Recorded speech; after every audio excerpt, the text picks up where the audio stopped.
Imagine a 7-foot tall muscular monster looking humanoid of sorts, wielding a sword the length of a car, with a metal pyramid-shaped helmet coming to kill you. Unfortunately, that would be a very real and scary possibility if Pyramid Head wasn't just a fictional character from the Silent Hill series. But as you know, here on Life's Biggest Questions, we like to explore these crazy ideas of fictional monsters or characters becoming a part of our day-to-day lives, and most likely destroying the human race. So join us as we explore what if Pyramid Head was real. So what exactly is Pyramid Head? Well, the answer to that varies depending on which version we're talking about. Although for the most part, the film version and the video game version of Pyramid Head do have a lot of similarities, they also have quite a few differences. One of those differences is height. In the game, Pyramid Head is the same height as James, the game's main character. But in the film, he seems to be about 7 feet tall. Probably one of the biggest differences between game and film is the helmet Pyramid Head wears. Although they look similar, the film's director explained when they tried using an exact replica of the video game's helmet, the actor playing Pyramid Head wasn't very mobile. Because of this, they slightly changed the helmet for film. The film also exposes his torso, which appears to be made up of human flesh sewn together. And lastly, in the film, Pyramid Head appears to have individual fingers, whereas in the game, he appears to have a palm fused together of sorts. Something that does appear to be consistent across both the game and film series is that the helmet he wears appears to be painful for one to wear. The film's version of Pyramid Head is also known as Red Pyramid. He's 7 feet tall,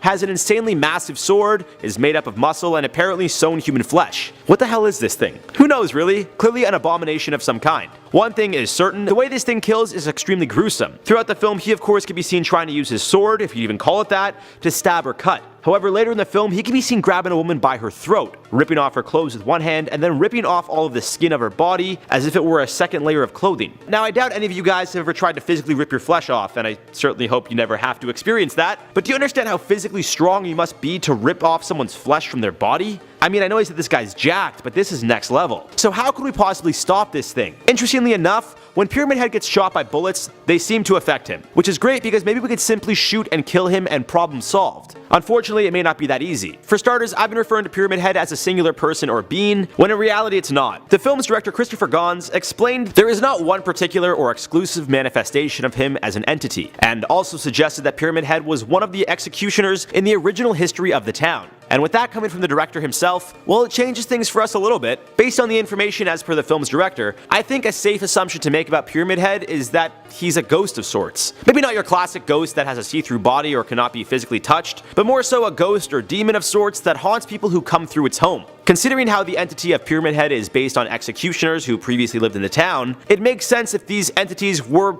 the ghosts of said executioners. Or maybe we could even say it's a reincarnation or a zombie version. Due to the fact that it can be physically affected by bullets, one thing is for sure, it feels pain. Now, unlike a lot of the monsters or creatures we cover on this channel, it seems Pyramid Head can be stopped. Maybe shoot him a bunch, maybe burn him. In the film, he doesn't die, he just tries to kill and, upon a failed attempt and getting shot, retreats. In the second film, Pyramid Head is actually seen as a guardian angel, protecting Sharon from the horrors of Silent Hill. So maybe they're not so bad after all. No, they still seem pretty ruthless. Now, I know we said we'll be focusing on the film's version, but we're going to be talking about the video game's version a bit as well. In the film, Pyramid Head doesn't die. However, in the video game, 2 Pyramid Heads commit suicide. This means there isn't just one, which is consistent with what the film's director said about there not being an exclusive version of it. In the game, Pyramid Head is a manifestation specifically stemming from James's guilt, meaning it's not just a creature or monster that is always in Silent Hill, but rather was created and manifested by James's psyche. Now, as you can see, Pyramid Head or Red Pyramid have some consistencies, as well as some differences when comparing the film and video game's version. One thing is for sure, if these things were real, they'd be absolutely terrifying. Now, the good news is, it seems like they're killable. How exactly we'd kill them isn't the most clear, maybe some trial and error, but we know it can be done. So if they were in fact real, well, it wouldn't mean the end of the human race. Instead, it would just be a very big problem we'd have to deal with and try to understand. In the video game, Silent Hill is located in Maine, which is on the east coast of the United States. In the film, Silent Hill is located in West Virginia. If these things were real, there's no telling where they could pop up. Although they would be incredibly dangerous and would certainly kill the first few people it stumbled upon, Pyramid Head would most likely be apprehended by a few gunshots, which means local police enforcement should be able to take this thing down. Possibly. Maybe not. However, upon discovery, I have no doubt the military would be brought in. Now again, I think the military or even SWAT could take this thing down. The issue isn't so much taking it down, but figuring out what it is, where it came from, what makes it thrive. In the film, it appears to have bled. So is this thing part human? Unfortunately, there is no clear, concise answer, and we need to hold them captive to understand them. Similar to videos regarding dangerous SCPs, Pyramid Head or Red Pyramid would be responsible for countless casualties. Those trying to apprehend it, those trying to study it, and those who find themselves unfortunate enough to be the first to discover it would all fall victim. Now the good news here is that they wouldn't take over the world. They may be all over the world, but they wouldn't destroy the human race or make us their slaves. We'd just have to adapt and find ways to kill them quickly. We'd also need to find the root of where they came from, and if or how they reproduce. So to wrap up, if Pyramid Head were real, people would definitely die. More specifically, those who first stumbled upon them, the first responders who try to apprehend it, and those who are brave enough to try and study them. We may even come up with a specific task force specifically for taking Pyramid Heads down. If you see a Pyramid Head, please call this number immediately. Who knows how we'd handle it? One thing is for sure, if Pyramid Head were real, I'd move to a remote island because I doubt they're good swimmers. Have you ever wanted to preserve your brain forever? Transcend this mortal coil? I'm sure plenty of the most lavishly wealthy among us have some sort of contingency plan for this, whether it's uploading one's consciousness to a supercomputer or having their body cryogenically frozen. However, for the vast majority of people, this is just a pipe dream. Wait, did I just say pipe? What's another word for pipe? Tube? Cylinder? You'll understand what I'm saying in a moment. For now, we'll introduce one of H.P. Lovecraft's most enduring images, or at least one of the more well-developed creatures outside of the Old Ones and Outer Gods. What if the Migo were real? Migo being a race of creatures, not just one. Some confusing wording, I know. Let's begin. I suppose we should start with a brief description of today's titular terrors, the Migo. This is a race of extraterrestrial travelers created by Howard Phillips Lovecraft. Like most beings in the cosmic realm, they've been used and abused by other authors as well. Originally appearing in the tale The Whisperer in Darkness, these creatures seem to be winged humanoid crabs. That's only the start of it, but we'll elaborate in a moment. See, in this story of conspiracy and credence, we meet the Miskatonic U literature professor Albert Wilmarth. A staunch supporter of logic and evidence, he is embroiled in a conspiracy concerning strange beings sighted after a flood. At first, he is concretely on the side of provable phenomena. He refuses to believe that anything that cannot be proven should be given any consideration. However, he then receives a letter from a colleague, Wentworth Akeley. This pen pal details how he recently had his mind open to extraterrestrial life and other previously laughable ideas. Strange people had assailed his property, and at first he was worried. Gunfire was exchanged, robes were donned, green blood was spilled, the works. After a few letters discussing the terrible nature of these invasive creatures, Akeley reaches out again, this time with a positive attitude towards his visitors. Apparently, they're actually quite friendly. Accepting them into his home, this lonesome fellow learns unknowable things. The kind of stuff that would make your head reel. You know, classic Lovecraft. With this, Wilmarth decides to pay his correspondent a visit. Upon arrival, he realizes that his friend is in a terrible, terrible condition. After sitting him down and possibly making him a cup of soothing tea, he asks exactly what the hell is going on. Akeley is near incoherent at this point, babbling about the things that will happen. He claims that the beings are going to extract his brain and put it in a canister where he can live forever. He'll even travel through space. All of this is laughable to Wilmarth, of course. The good professor dismisses his colleagues' ranting as nonsense and goes to bed. But after waking up with a sense of unease, he decides to investigate further. In doing so, he discovers a set of robes concealing a horrifying secret. Amidst the fabric lies his friend's face and hands, and with them the realization that he wasn't likely talking to a human the night before. Was something pretending to be Mr. Akeley? Oh boy. So that's the first Migo story to appear on the scene, with a pretty wicked conclusion. It introduces some major calling cards that the monsters have been known for moving forward. Space travel, brain tubes, human kidnapping, and more. These are strange crab creatures, but that's not always how they look. Migo are fungus-based life forms with often varied appearances and behaviors thanks to extremely advanced understanding of surgery, biology, technology, and chemistry. They're so far ahead of humans with their science and tech that it's unlikely that anyone will ever really understand how they operate. However, they do often appear with a similar set of characteristics. They're large, pinkish, fungoid, crustacean-like creatures about the size of a grown man. Their heads take the shape of a convoluted ellipsoid, consisting of pyramided fleshy rings and antennae. Their wings are similar to that of bats, especially membranous, and are used to traverse the ether of outer space. The wings don't work too well on Earth, though. Other interesting features include the inability to be captured on photographic film thanks to being made of otherworldly material, being able to enter suspended animation for long periods of time, and communicating through the altering of pigmentation in their heads. This isn't the extent of their communication, though, as they can also use telepathy, click their claw things, and speak human language. Whenever they use language, it freaks people out too. A Migo's voice always takes on an odd, buzzy quality, which can be very creepy.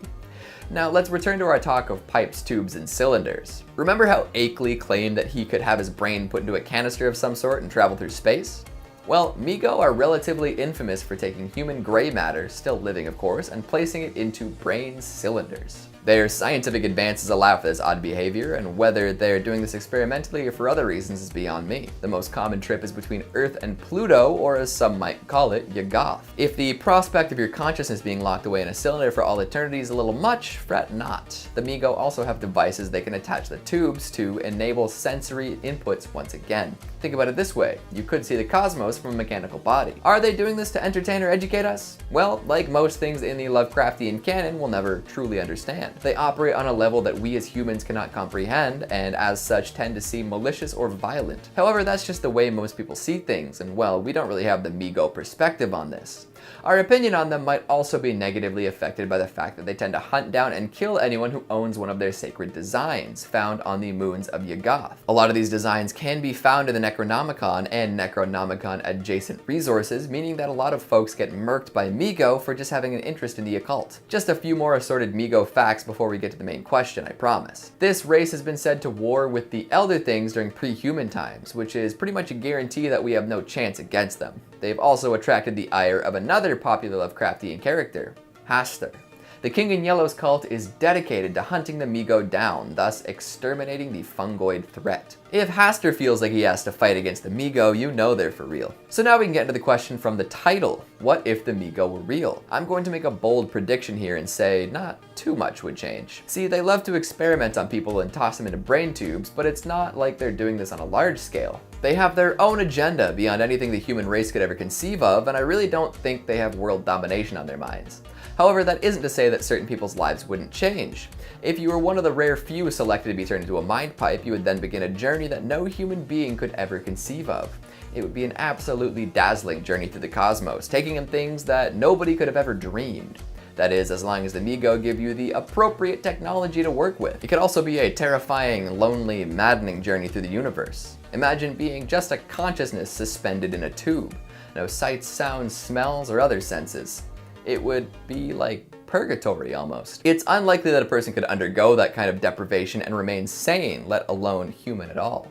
Terrifying. I would say that maybe we could work together with the Migo and learn from their technological prowess, but that is wishful thinking at the best. They operate on a level so far beyond ours, no cooperation could ever be successful. We'd always be the pawns, the lab rats, the meat. Not ideal. If the Migo were real, we'd also have to deal with any sort of combat they involve themselves in. Wars between Elder Things and other cosmic creatures could cause catastrophe on Earth. And if Hastur is really hunting them down, I am sure we'd see some collateral. So yeah, if the Migo were real, we'd have some space-traveling brainiacs, a bunch of new questions, and of course, different cosmic battles to deal with.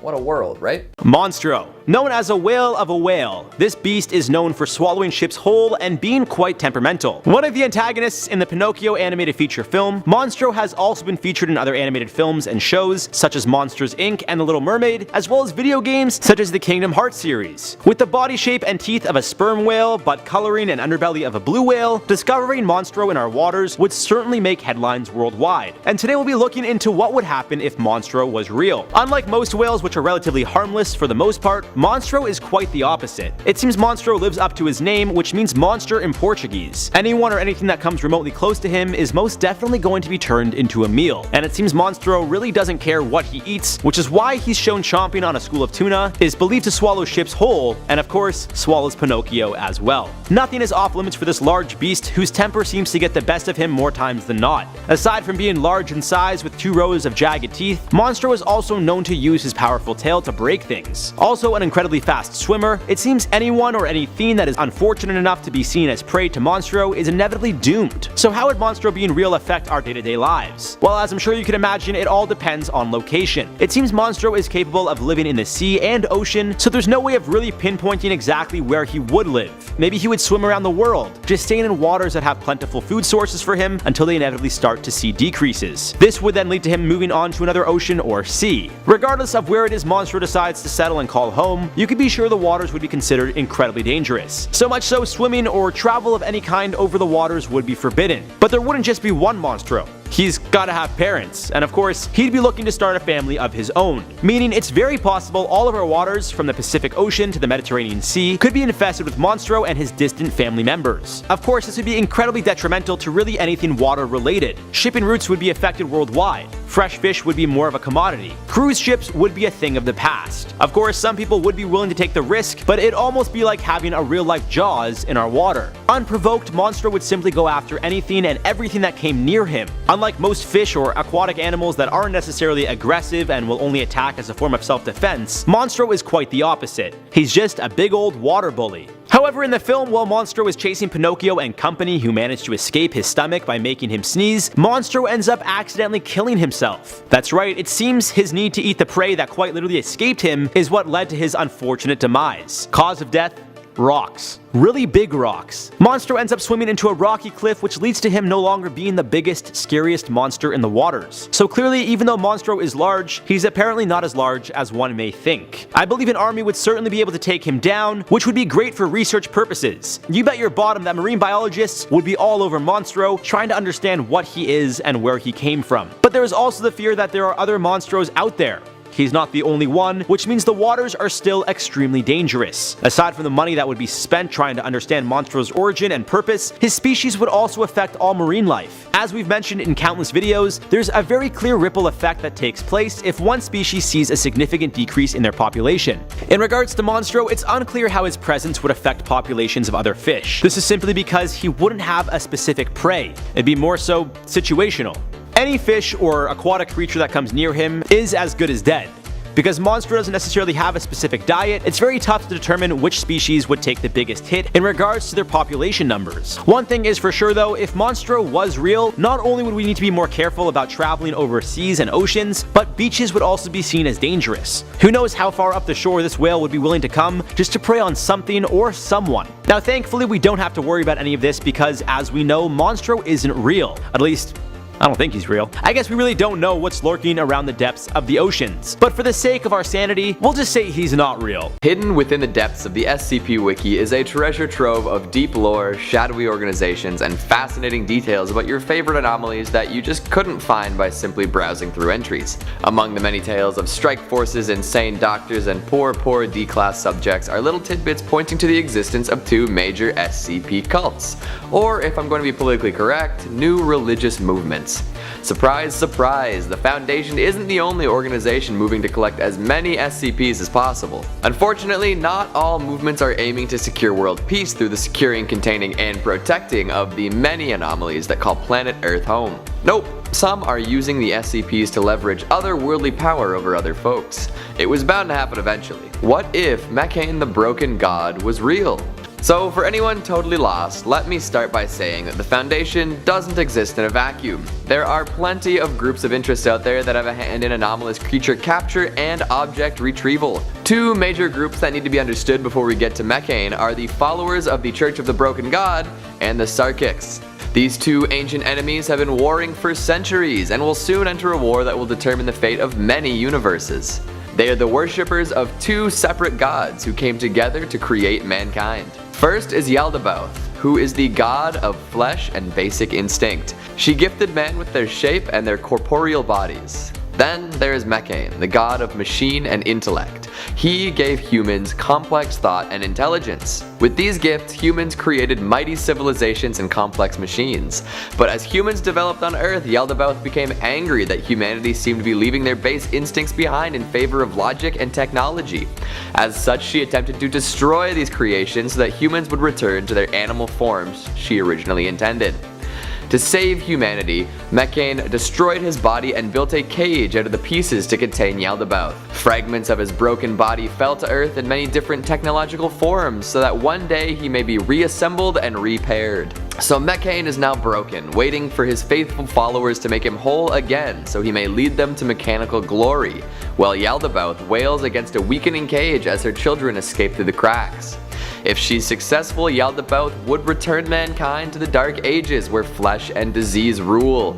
Now, these two factions have been at odds for an incredibly long time. Some 3,500 years ago, they were at war in and around Greece, each amassing resources and followers in order to overthrow the other. The Sarkics fought with fleshy beasts and disease, while followers of the Broken God used advanced weapons and body augmentations.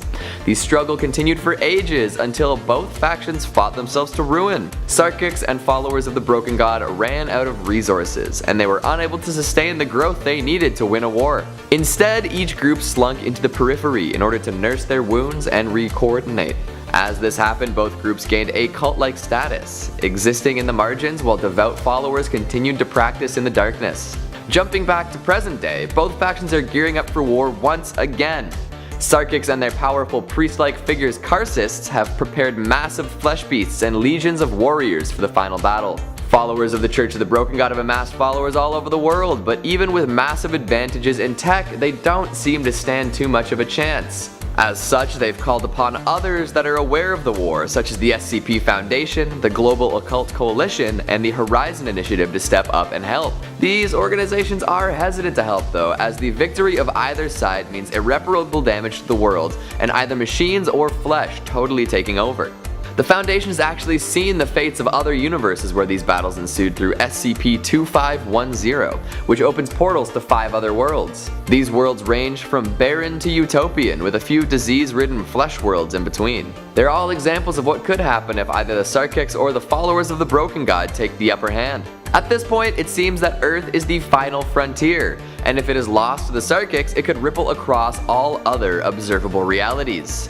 Mekhane's followers will not have that though, and have promised to destroy Earth as a preventative measure to prevent outbreak if necessary. Yikes.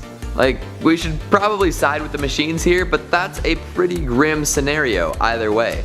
Defeat the flesh or die by the hands of a machine. Quite the ultimatum. Now that we've got the backstory handled, let's consider the implications of a very real Mekhane the Broken God. Immediately, one has to give credence to the idea that Yaldabaoth could also exist alongside Mekhane. You can't have one without the other. So both would exist, and the events I've outlined would most likely happen in real life. We'd have the Church of the Broken God working tirelessly to repair their leader, and the Sarkics doing their best to prepare for the return of the Flesh God. Both of these have SCP-related implications that run pretty deep, as both sides often use anomalous entities and objects to increase their power and deepen their religious connection to their gods. Karsists, high-ranking Sarkics, will mutilate and alter their bodies in order to gain power through the use of anomalous artifacts. They've also been known to encourage the growth and proliferation of instances of Red Death, or SCP-610. This is also known as the Flesh That Hates, and this contagious skin disease causes grotesque mutations to spring forth from human bodies and spreads very quickly. Of course, Sarkics love it when the flesh spreads. So we would definitely be seeing instances of this disease across the world as Sarkics prepare more flesh for their world order. At the same time, Mekhane's followers would be seeking out the broken machinery that fell to Earth, all while upgrading themselves. We would have real-life cyborgs roaming among us, and potentially even fully sentient machines. Anyone who drinks the broken blood of Mekhane will have their biochemistry rearrange itself into a sort of organic metal, rendering them functional, autonomous robots. Those who find themselves near Mekhane's broken heart will feel an immense urge to throw themselves into the gearwork, being crushed and assimilated in the process. Splinters of Mekhane's broken eyes will leap into people's optic nerves and affect their behavior in unexpected ways. Sure, all of these things would be odd and more than a little creepy, but I'm not so sure they would change our way of life. However, if either side got all their required pieces together and headed off to battle, you can bet we'd be in trouble.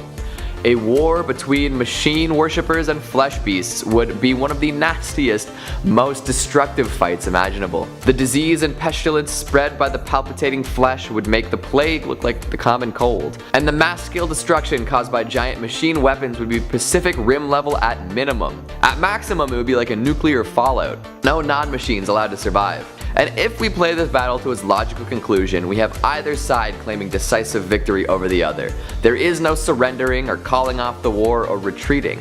The Sarkics want all the Broken God followers reverted to base flesh, while the Machinists want to eliminate the unpredictable flesh entirely. Halfway measures are gone. Zero gray area. It's kill or be killed. There's no new flesh to hail. So we'd have to accept that we're either to become some Cronenbergian disease beast, or lose our base humanity and become one with the machine. One of those ideas might seem a little more attractive than the other, but it is still very difficult to imagine what life might be once that happens. Ideally, we'd get to live in a machine-based utopia, with Mekhane, the broken god, broken no more, ruling over everything with a benevolent robotic hand. Although utopian logic doesn't always work out, and it could go south very quickly.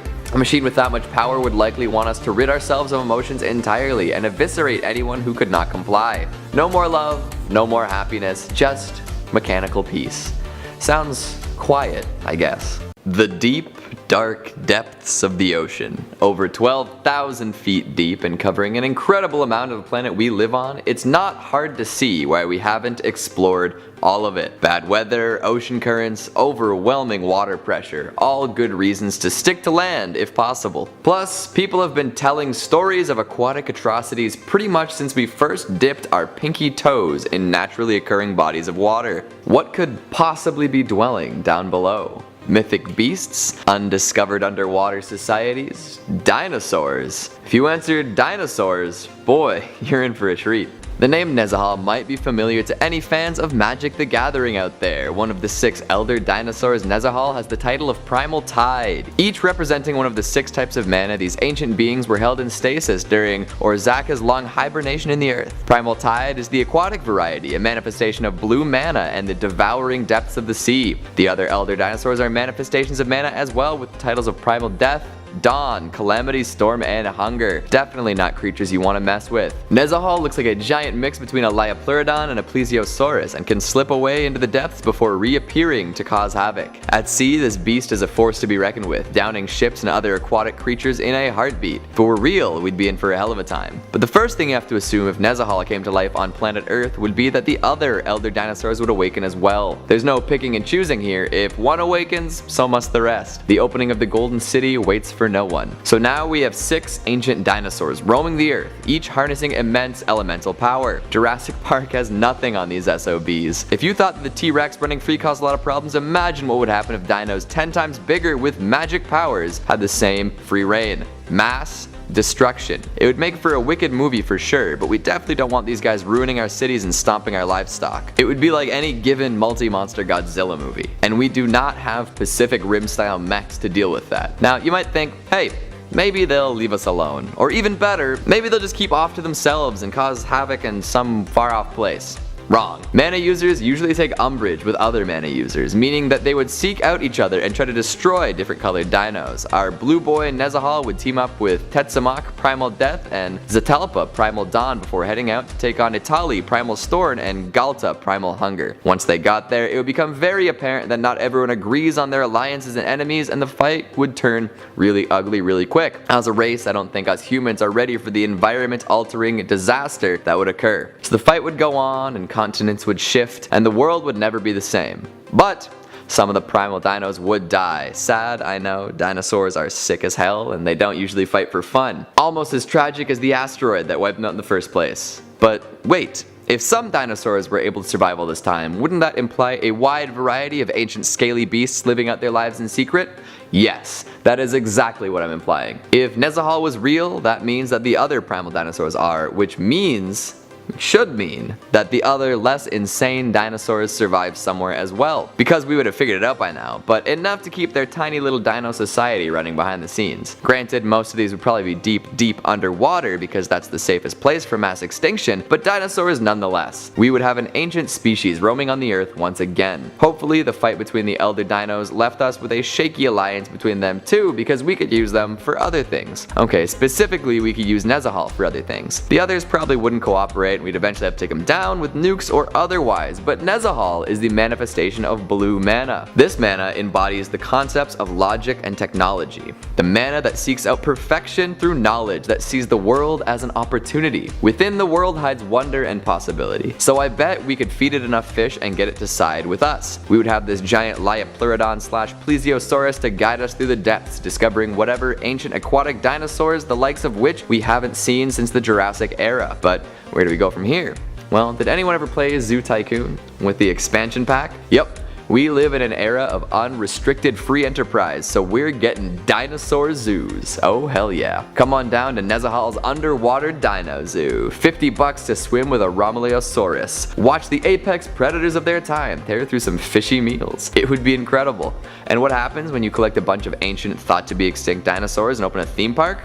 Jurassic Park happens. Dinosaur rampages through the waiting area. Life will not be contained. Hopefully that means we get the cool dino orbs from Jurassic World too. So there we would be after the largest dino-fueled massacre in history with a whole lot of questions to be answered. The media would have a field day with it. Who is responsible? Why were these dangerous creatures brought into captivity? Why were the scientists so preoccupied with whether or not they could? Why didn't they consider if they should? Which would then bring us back to Nezahal. The primal tide is the reason all this happened in the first place, and people would be pissed. What better scapegoat than a giant aquatic monster with no concept of human suffering? Even with all the other elder dinosaurs gone, people would be out for blood.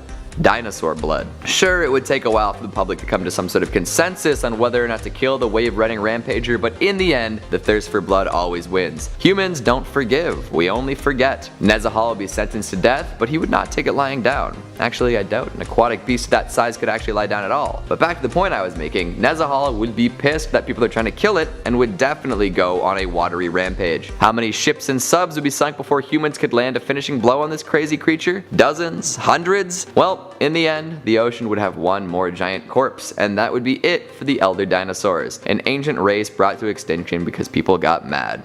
Huh, where have we heard that one before? And that just about wraps up my theory on what would happen if Nezahal was real. All the most ancient and terrifying dinosaurs would come back as a package deal and wreak havoc with their elemental powers. Then most of them would die and we would strike up a scientific deal with Nezahal itself. After that, we would make some incredible discoveries and immediately try to profit off them. This profiteering would end up in a bunch of paying customers being eaten by dinos, which would then lead to public outrage, kind of like the whole Harambe incident, but with dinosaurs. And somebody would have to take the fall, namely Nezahal.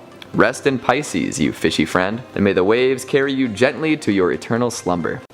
When you look at the world, are you reasonably certain that what you're seeing is real? It's hard to say for sure. The lines between truth and fiction are so easily blurred, and I'm not just talking about making up stories or reporting only the facts. In fact, if one day reality was all of a sudden wrong, would we notice? How do we know what is real and what isn't? Movies like The Matrix and Inception deal with these existential ideas, and there are plenty of books and video games that address them as well.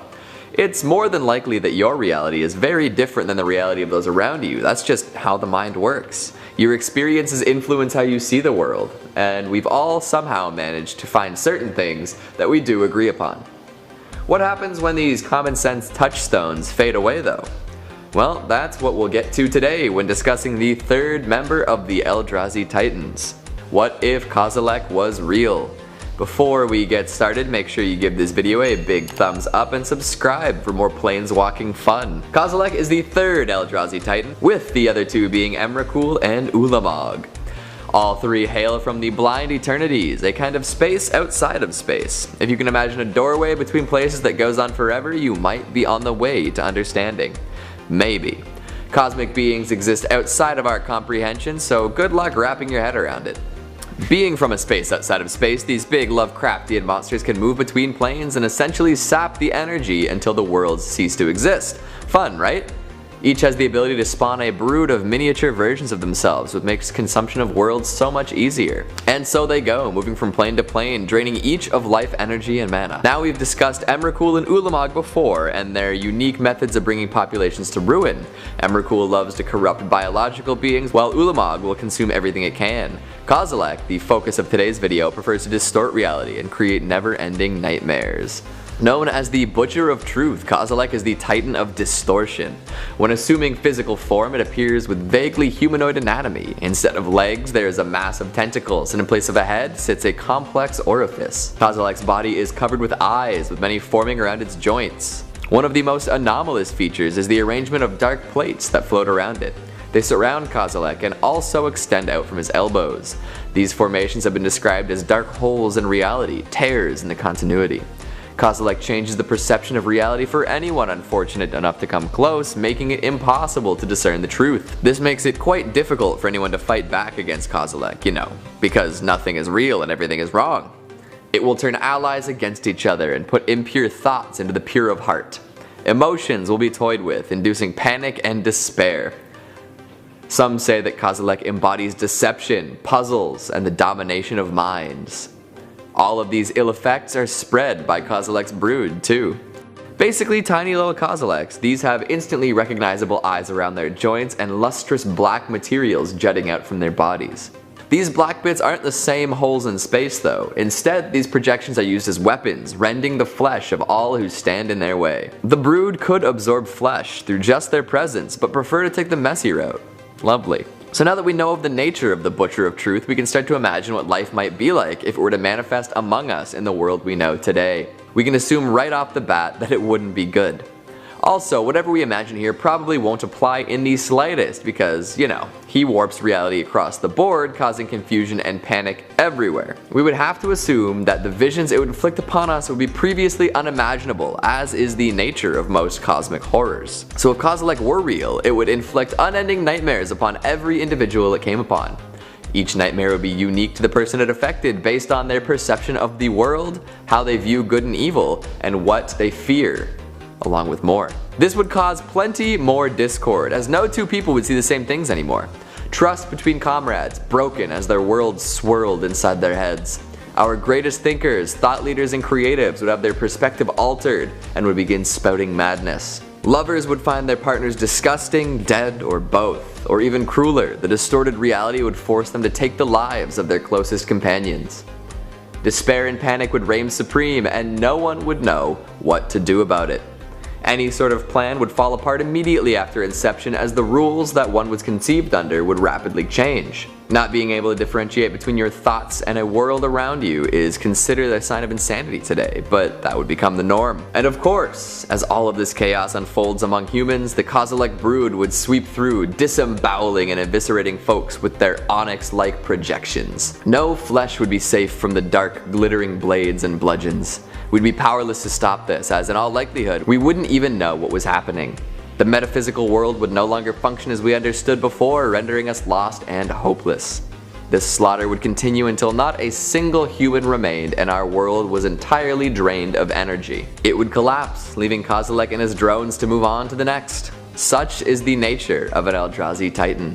We never really had a chance. So, what did you think? What is your take on the reality-bending powers of Kozelek? Would we have a chance? Make sure to let me know down in the comments.